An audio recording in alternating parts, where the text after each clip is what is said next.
প্রশ্ন হলো, একটি কৃষি খামারে 50টি মুরগি, 45টি ছাগল এবং 8টি উট পশুপালকের সঙ্গে আছে।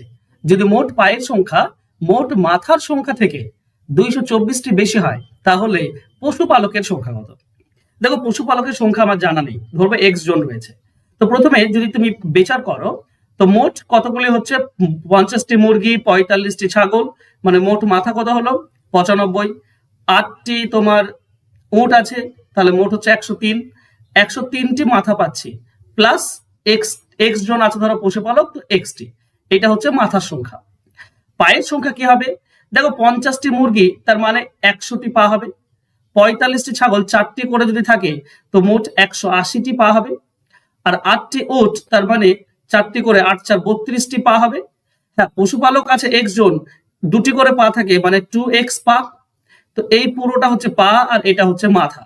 তো পায়ের সংখ্যা হচ্ছে মাথার সংখ্যা থেকে 224 বেশি, এটা 224 বেশি আছে। তো এ পক্ষে 224 যদি তুমি যোগ করে দাও, তাহলে এই দুপক্ষ সমান হয়ে যায়।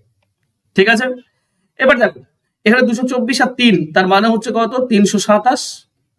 এদিকে দেখো 100 180, 280 আর 32, তার মানে হচ্ছে তোমার 312। 312 এদিকে আসলে মাইনাস হয়ে যাবে 312, সমান সমান এক্স যদি এদিকে যায় তাহলে মাইনাস হয়ে যায়, শুধু এক্স পড়ে থাকে।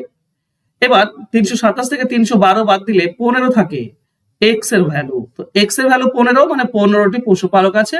অ্যান্সার হবে অপশন এ। আশা করছি পুরোটা বুঝতে পেরেছো। যদি ভালো লাগে তো অবশ্যই লাইক কমেন্ট শেয়ার করো। ধন্যবাদ।